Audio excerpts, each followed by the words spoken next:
Alright lads, how's it going? Welcome back to Baggy TV. Welcome back to my channel. Welcome back to another Q&A episode. As you all know, I stopped my Q&A series a while back. I'm thinking about setting it up again, at least until the start of the new season. So I'm going to have a Q&A episode pretty much once a week. Not decided on the day it's going to be on, but I will have one pretty much once a week up until the start of the new season. So welcome back to the series. So before we dive into the questions, if you're a Chelsea fan and you enjoy Chelsea football content, subscribe to my channel. I'd appreciate that. Like, comment and share the video. Now let's jump in.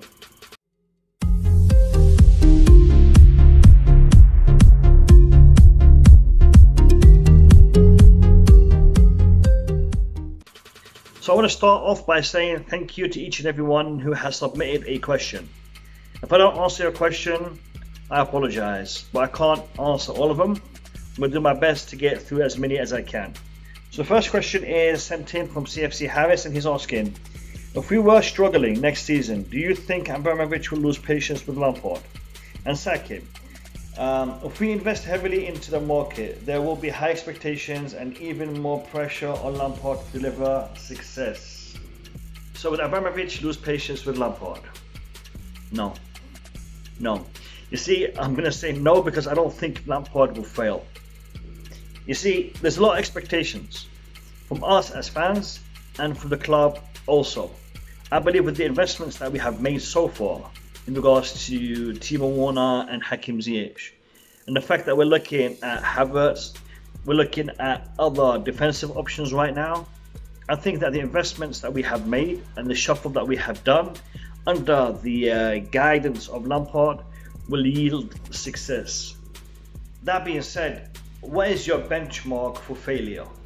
What do you classify as failure? Do you mean if we were to finish outside the top 4? Would that be a failure? Yeah, that would be a failure. And there will be repercussions. There will be repercussions. Now, depending on how we perform in other aspects of the season, cups, etc., that will all be taken into account in regards to how Abramovich will assess Frank Lampard. To be honest, I think Frank Lampard will be under a lot of pressure to perform next season. And there'll be a lot of expectations from us and the club in regards to Frank Lampard. And I think it's only fair. And if he doesn't deliver, I can expect things to go in a direction that maybe we don't really want to see. So let's not jump the gun. And I think Frank Lampard will deliver. So the next question is from the Pride of London, another Chelsea YouTube channel that you should be subscribed to. If you haven't subscribed to the Pride of London, you're missing out. Great daily content, great analysis, great statistics. Go check it out. And the Pride of London is asking, who will be our top goal scorer next season and how many goals will they get? Now, naturally, we all believe and we're all hoping that Timo Werner will be our top goal scorer. Now, I've been watching him in training on the Chelsea website, and he's showing some great skills and some good technique. I think he will be our top goal scorer next season, and I think he'll be getting something in the region of 20 goals, plus a few, minus a few for the first season. That's how I see that. The next question is for Mikhail. If I'm pronouncing your name wrong, I apologize. Just let me know in the comments how I should pronounce it. Now, you've sent me a massive question I'm going to stick on the screen, and you guys can read at your own leisure. I don't want to spend too much time reading questions, so I'm going to let you guys read it at your own leisure. I agree we have a problem here, and I think this problem is kind of a recent one. It's not one that we've had in the past. I think we need to address our medical staff. We need to address the physios. We need to look at that again for next season. We have had a lot of injuries. Chelsea were not known to have so many injuries in a season. We don't have players injured. Our players are fit. Our players go through the whole season without even getting any injuries, any knocks. So this is something new to Chelsea, and it's happened really over the past couple of years.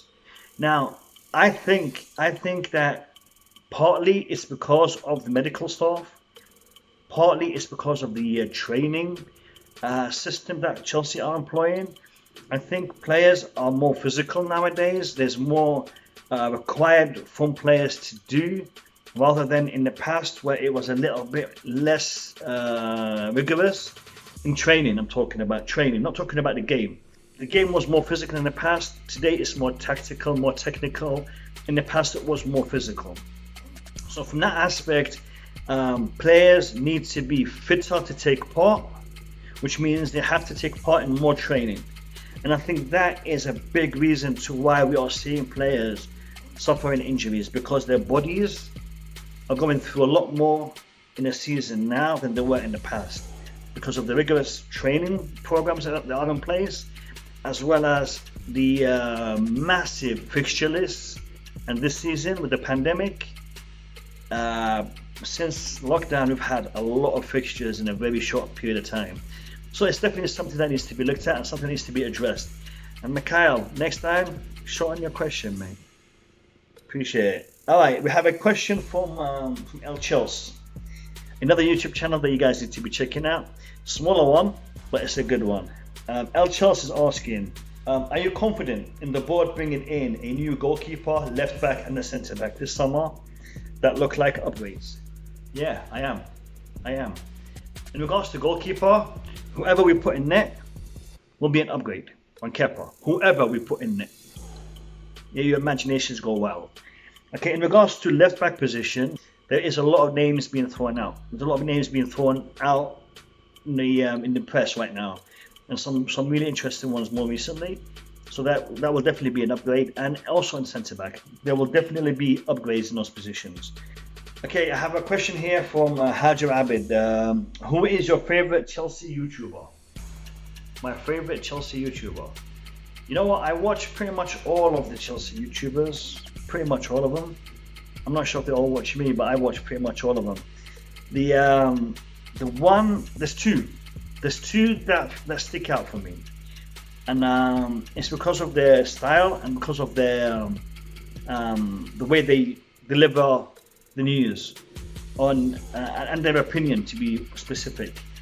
In regards to the first one, it would be Nini FC, Blue Lines TV, because I think Nini FC tries to be as accurate in the information he is passing over to the subscriber, to the viewer, and he tries to be on point in regards to the data that he will give us. And sometimes he tries too hard, but he means well. So I like Nini FC, Blue Lines TV, and I also like Eunice Talks Football, formerly of Eunice HH YouTube channel. And to be honest, I think the guy has a lot of passion. The guy has a lot of heart, and I really enjoy the energy that he portrays in his videos. So Blue Lines TV and Eunice Talks Football, they are the two YouTube channels that I watch the most. Okay, a question here from Z Babylon. Z Babylon is asking, out of the two players we have signed already, who do you think is going to have the biggest impact next season and why? So you're referring to Hakim Ziyech and Timo Werner. Who will have the biggest impact and why? I think they will both have a massive impact. I think Hakim Ziyech will do a lot for Chelsea in regards to the way we play and the style we play and the system we're going to employ. So he will have a massive impact in that regards. He will unlock a lot of defenses. He will create a lot of chances. But I think in regards to impact, it'll be the person sticking the balls in the back of the net, and I think that will be Timo Werner. Timo Werner, if he has the season that we all expect him to have, I think he will be the one that has the biggest impact in regards to putting the ball in the back of the net. Thanks for the question, good question. I have a question here from Harry Watkin, a very long-term subscriber of the channel.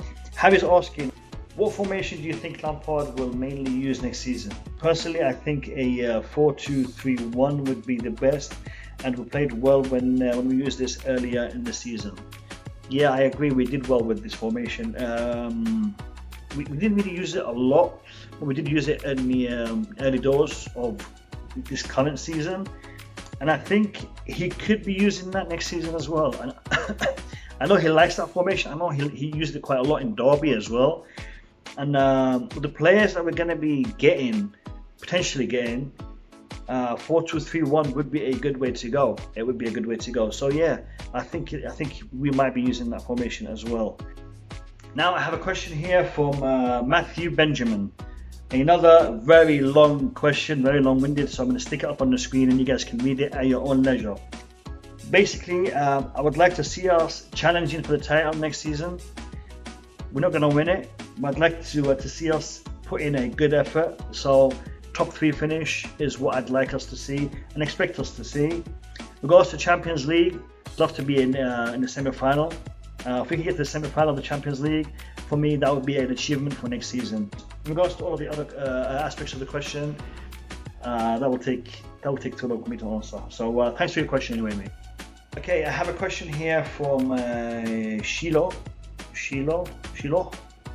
and the question is: rate Lampard's first season as our manager, and what were you really disappointed with him, in brackets Lampard, about over the course of this season?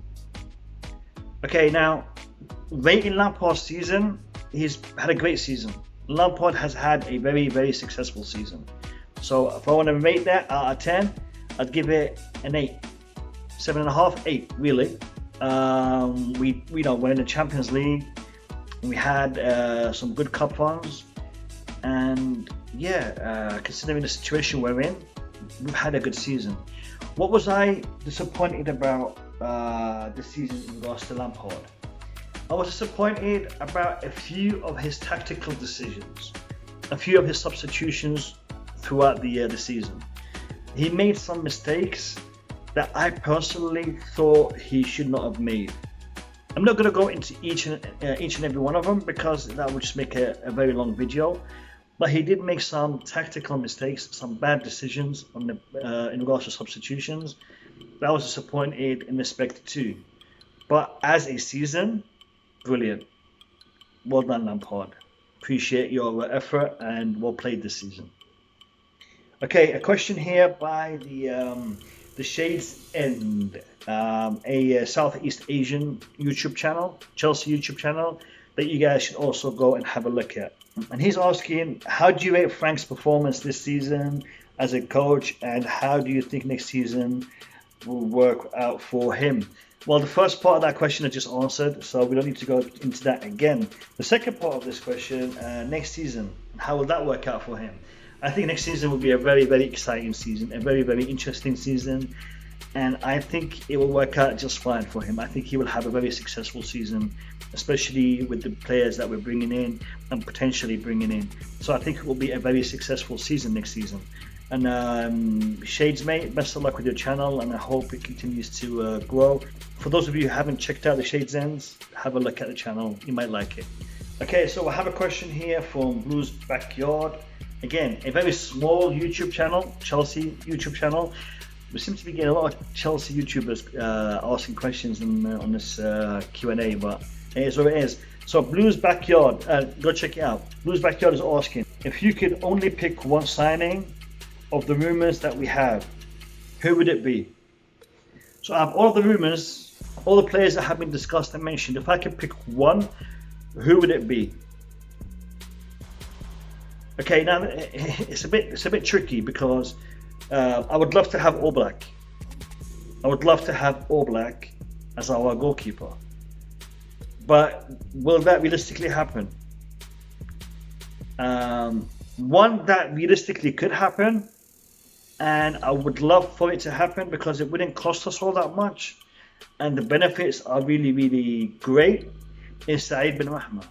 If we could sign Saeed bin Rahma, that would be the one. That would be a very positive signing for me.